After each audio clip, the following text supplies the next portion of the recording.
from the CyberHub bunker and studio, you're tuning in to the CyberHub podcast. And now for your host and CISO, James Azar.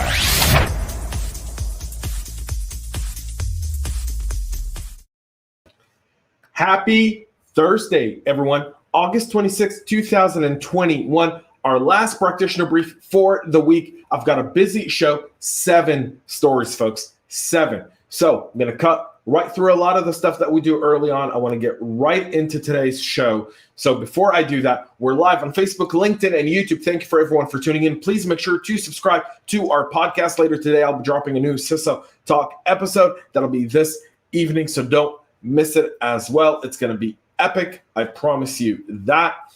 Make sure to tune into that. A quick shout out to Know Before and Ativa Networks for being great supporters of our show and helping me deliver all of this. Good morning to Matt. Michael, you're going to make your Java after the briefing. I've got mine ready to go here in just a few moments. It's a busy show today. I've warned you, beware. I'm going to be on epic speed because 7 stories is a stretch. My morning cup of coffee, my double espresso. I always like to use clear mugs so you guys can actually see the foam, the coffee, no Baileys, all the good stuff that goes with it. All right. Coffee cup cheers, and Harshiel, good morning to you as well. Coffee cup cheers, everyone. All right, gang. We've got an epic one today. Let's get it going. Microsoft is issuing guidance now on the ProxyShell vulnerability, even though there is a patch for it. In case you've been missing the headlines, ProxyShell bugs, which are tracked to CVE 2021-3447, 334523, and 31207, can be chained to run arbitrary code without authentication. The first 2 bugs were patched in April, while the third was patched in May. However, there are now active scans going on. Last week, there were more than 1,900 unpatched systems that were compromised, that were all due to the ProxyShell flaw. In a blog post yesterday, Microsoft underlined the importance of installing patches in a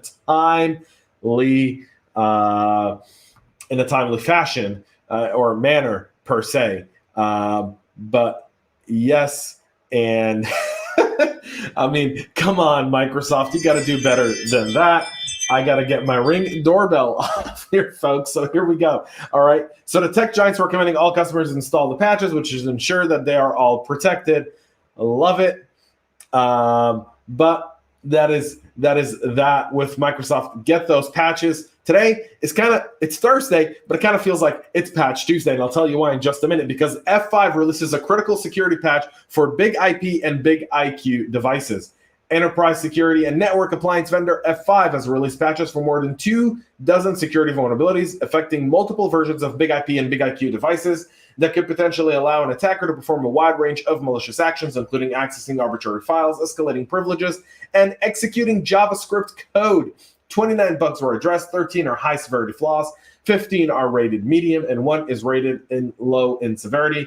Chief among them, CV 2021-23031, CVSS score of 8.8, vulnerability affecting Big IP's advanced web application firewall and Big IP application security manager that allows an authenticated user to perform a privilege escalation. So it's worth noting that for customers running the device in appliance mode, which applies additional technical restrictions in sensitive sectors, the same vulnerability comes with a critical rating of 9.9 out of 10. Yep, it's that kind of day, folks. The major vulnerabilities resolved. You can see the whole list here. Like I said, I've got a ton of stories today, but please, please, please prioritize these patches. Please. It's very, very important. Good morning to Chris. Thank you for joining us and welcome to Security. Renee Small, the awesome Renee, who we will be doing CISO Thursdays in just 4 short hours. Tune in and go follow Renee there. Yes, Michael, no Baileys. With Baileys, no. You guys know me if no. There's no Baileys for this energy this morning. All right, we'll keep going. Another awesome story coming up, and thank you to Raphael. That's why you don't use transparent cups. I get you, buddy. So A new APT is using undocumented backdoors to infiltrate education, retail, and government sector. This is an emerging international cyber gang that's broadening its targets to include North American media firms, universities, and one computer retailer. The Advanced Persistent Threat Group is new, according to researchers who've given it the name SparklingGoblin. Also new is a novel backdoor technique called Sidewalk, which is used by the APT to penetrate cybersecurity defenses. According to our friends over at ESET, who named and discovered the crime group and backdoor, is an offshoot of another APT, Winty Group, first identified in 2013 by Kaspersky. Crosswalk and Sidewalk, according to ESET, are both modular backdoors used to exfiltrate system information that can run shellcode sent by CNC servers. There's a whole story here about the birth of the APT. None of it really is really critical for us as practitioners. Where this is critical is right here. So how does Sidewalk work? And Sidewalk, which is in itself a modular backdoor that can dynamically load additional modules sent from its CNC server, makes use of Google Docs as a drop-dead resolver and Cloudflare workers as a CNC server. It can also properly handle communications behind a proxy, according to researchers. The Sidewalk backdoor is a ChaCha20 encrypted shellcode that's loaded from a disk by SparklingGloblin's install utility-based .NET loaders. Researchers also note that is a Windows system tool that detects and executes external components. The loader is responsible for reading the encrypted shellcode from disk, decrypting it, and injecting it into a legitimate process, thus really overcoming your cyber defenses on it. So a few things one can do. One, there should be tools out there to scan your Google Drive, because that's really the main way they're deploying this right now is through Google Drives. You should start to scan Google Drives. Maybe you should limit downloads, and maybe have Google Drive be a view only or edit, but no download portion to it. Disable links on there. That's also a possibility to help deal with this. But this thread group is just getting started, and ESET has documented an extensive list of IOCs and samples on their GitHub repository, so go and check that out as well. Researchers uncover a new Fin8 backdoor targeting financial institutions. For those that are in the financial services business, Fin8 is back at it. The new undocumented malware has been dubbed Sardonic by Romanian cybersecurity technology company Bitdefender, which encountered during a forensic investigation in the wake of an unsuccessful attack carried out by Fin8 aimed at an unnamed financial institutions located in the U.S. Said to be under active development, the Sardonic backdoor is extremely potent, has a wide range of capabilities that help the threat actor leverage new malware on the fly without updating components. Bitdefender researchers Edward Budeka and Victor Varabi said in a report shared with the Hacker News. You can see here the loaders and the download script, PowerShell, the whole nine right in front of you. Since emerging on the scene, Fin8 has really been a top actor looking at POS systems, point of sale systems.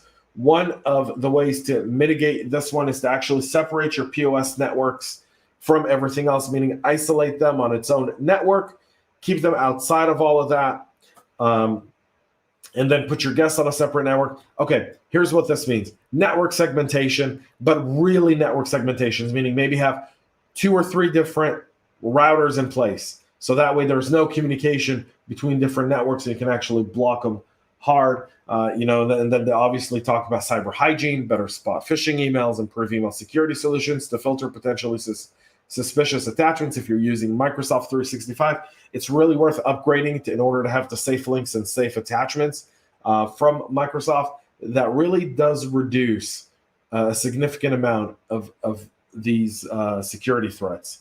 And it's worth it, and it's easier. And by the way, if you're in security, you can actually put that off on your IT budget, which gives you more money to spend on other things, which we're always looking for in security.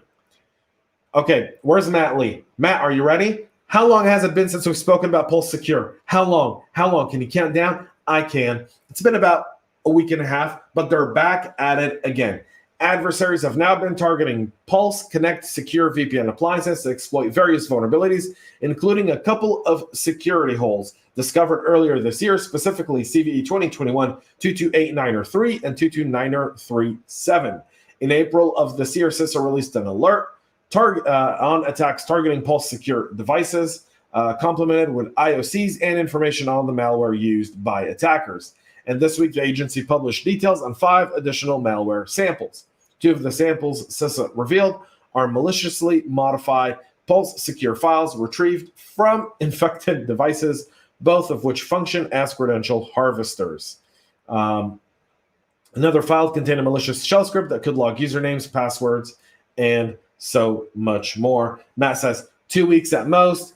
It was when I was in Vegas for Black Hat. So, yep, there it is. There it is. Pulse Secure in the news again. Look, I'm not the one to this because I know how hard security is, but my God, every 2 weeks, that's like, it's got to be tiring to just run this product. It's got to be tiring. Like, at what point do you just say no, thank you? I don't know. We'll move on to another patch by VMware, which issues patches to fix new flaws affecting multiple products.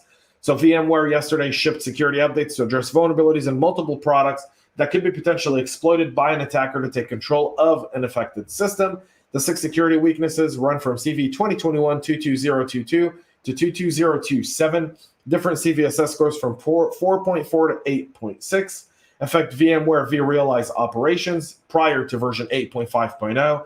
VMware Cloud Foundations version 3.x and 4.x, and vRealize Suite Lifecycle Managers versions 8.x and below.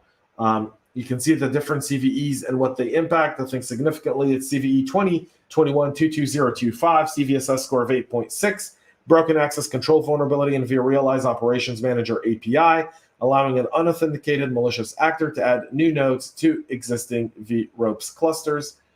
Credited with reporting the flaws is Igor Dimitrienko of Positive Technologies, and this code CC of MyOnSec vLab as well.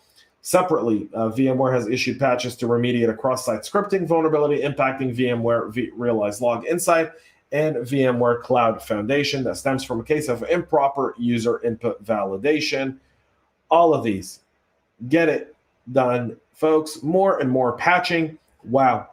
Man, time is unbelievable today because it's on my side. Here we go. I thought this was going to be a longer than usual, but I'm passing through this. This one has very little to do with security, a lot more to do with privacy, as the UK is looking to diverge from the GDPR in their post-Brexit overhaul of privacy rules, where the UK is looking to be more business-centric than data-centric, apparently. Their UK has announced plans to change data protection and privacy law in what the government describes as a new mandate that promotes innovation and economic growth.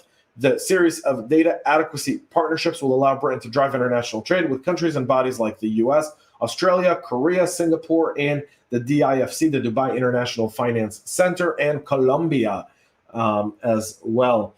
According to the government, the data adequacy partnerships will remove the need for costly measures around data compliance while transferring personal data to other countries. In a statement, the DCMS said that this will happen while also ensuring that high data protection standards are maintained. It'll be interesting to see what this means, but essentially GDPR, for those who don't know, said if you're EU, if you have EU data, you've got to keep it in EU. The UK is essentially saying, well, we're kind of leaving the EU. We don't want GDPR. And UK data can be transferred to any one of these countries we decide to do a data partnership with for all kinds of reasons. They're still going to require some, I don't know what high data protection standards are maintained. I don't know what that means, but we'll see about that. They're kind of reforming their own laws. And we'll see what that means. I'll be interested to see what privacy experts say about this here in the next few weeks. That's it for our practitioner brief today, folks. In about 4 hours, CISO Thursdays with the awesome Renee Small, Chris Foulon, and Naomi Buckwalter. Tune in, hang out with us for an hour this afternoon. After that, later this afternoon, I'll be dropping a brand new CISO Talk episode. You don't want to miss it. I'm keeping everything a surprise. You'll see it in your feeds just shortly. And folks, just hitting it out of the ballpark is all of these patches, everything that's going on for security practitioners. Keep your eyes on the prize. The fundamentals is how we keep our organizations secure. And it's patching and it's driving workarounds to some of these if we can't patch in order to keep our organization secure. So please do that. I know that's easier said than done, but nonetheless, we still have to do it. That's our responsibility, folks. I want to thank you all for being with us here today. Again, we'll be back with a lot more tomorrow, 11 a.m. Alan Alford and I will be live at 11 a.m. right here, wherever you're watching us or listening to right now. We'll be live at 11 a.m. Eastern Standard Time with our CISO AMA, having an awesome conversation. You don't want to miss it. Tune in for that again tomorrow. Until then, folks, have a great rest of your day. Stay cyber safe and cheers. We love feedback, so make sure to connect with us on social media and subscribe to our podcast on your favorite podcast listening platform.